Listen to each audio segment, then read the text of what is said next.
पापी को जेल में जाने देना, ये किसी का भी नहीं है, ये अपनी घरवाली का भी नहीं है। ये मैं आपको बताना चाहता हूँ, इसको सिर्फ पैसा चाहिए। दावे से कहता हूँ कि ये सारी जिंदगी जेल में सड़ता रहेगा, कोई जज जमानत नहीं लेगा। ये मैं कहना चाहता हूँ। हम चुप बैठने वाले नहीं है, हम उन एमएलए से नहीं है जो चमचागिरी करके मंत्री बने, वो सामने भागे हुए हैं। उनको भी बुला लेते तो आज बताते हैं उनको। आपने तो बच्चे की कसम खाकर कांग्रेस से समझौता किया। मनीष सिसोदिया चोर कहते हैं, इससे नीच काम कोई नहीं कर सकता। टाइम थोड़ा ज्यादा देना जी, वो इसलिए टाइम ज्यादा देना क्योंकि बोलने में कभी मजा आएगा ना जी। जी। थोड़े से टाइम में तो कोई फायदा ही नहीं है।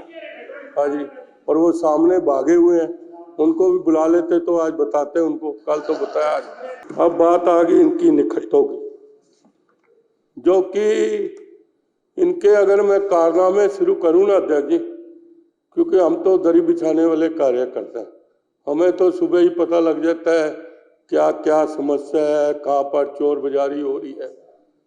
मतलब कि अगर मैं शुरू करूंगा तो पूरी रात ही यहाँ पर इसके कारनामे ही बताता रहूंगा, तब भी नहीं खत्म होंगे। 3 दिन लगा रहूंगा, क्योंकि इन्होंने कारनामे, और भगवान ने इनको सजा भी दी है, ये नहीं कि इनको सजा नहीं मिली है। जो अन्ना से निकला, अन्ना का जन पोल हो, जो लोग बिल था वो कहाँ गया। ये जो अपनी सीएजी की रिपोर्ट है उसको ही नहीं पेश कर सके तो जन लोक बिल की क्या करेगा। सिख विरोधी की बात करते हैं, भारतीय जनता पार्टी को कल कह रहे थे, अरे आपने क्या किया, आपने तो बच्चे की कसम खाकर कांग्रेस से समझौता किया। जो कहता था मैं शीला दीक्षित को जेल भेजूंगा, आपने तो उससे भी बच्चे की कसम खा के कंप्रोमाइज कर दिया। अन्ना हजारे को धोखा दिया, किसको नहीं धोखा दिया। वो श्वेती माली जो थी महिला, हाँ मालीवाल, कितनी श्रेय महिला, कितनी इज्जत वाली महिला, कितनी सम्मान वाली महिला, उसका क्या किया, अपने बगले में बगला के अपने गुर्गों से उसको पिटवाया। इससे जलील व्यक्ति हिंदुस्तान में है ही नहीं। इसको तो अध्यक्ष जी आप लिहाज मत करना। आपको भी मैं कहना चाहता हूं कि आप लिहाज मत करना, कहीं सुआरस कर दे। मेरे को पता वो किस बरादरी का है, हाँ ये लो। तो इसलिए मैं पहले कह रहा हूँ, हम चुप बैठने वाले नहीं है, हम उन एमएलए से नहीं है जो चमचागिरी करके मंत्री बने।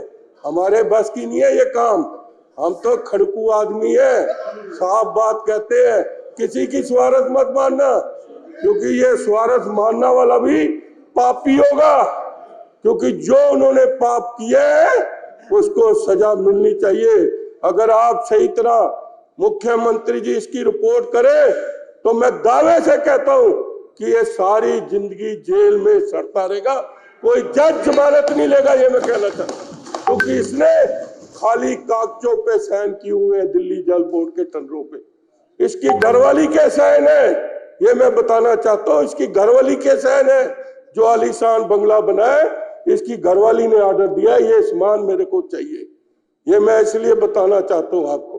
तभी मैं कहना चाहता हूँ कि इस पापी को जेल में जाने देना, ये किसी का भी नहीं है, ये अपनी घरवाली का भी नहीं है। ये मैं आपको बताना चाहता हूँ, इसको सिर्फ पैसा चाहिए। एक पिक्चर आई थी ना, क्या है, कौन सा था गाना, पैसे पे क्यों मरती है, पैसा पैसा कर दूंगा। ये पैसे वाला व्यक्ति है, इसको पैसा चाहिए, पैसा चाहिए। जिस काम में ऐसा कोई काम भी बता दो दिल्ली सरकार का 10 साल जहां पर घोटाला ना हुआ हो, कोई एक महकमा बता दो।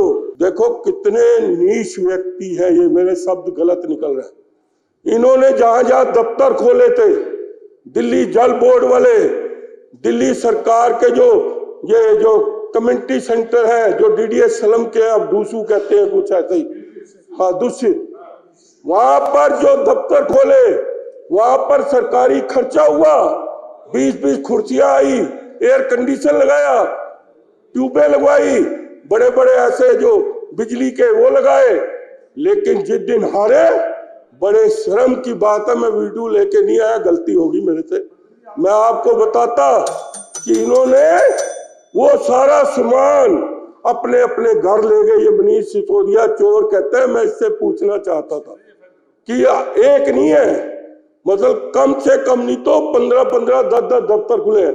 और बता रहा हूं, जो कम्युनिटी सेंटर डूसू के थे दूषित के, उनमें पार्किंग के भी इन्होंने अपने वर्करों को टेंडर दे रखे थे। ये आपको मैं बताना चाहता हूं, वहां पर रात को गाड़ियां पार्किंग होती थी, पैसे इनके वर्कर लेते थे। इससे नीच काम कोई नहीं कर सकता।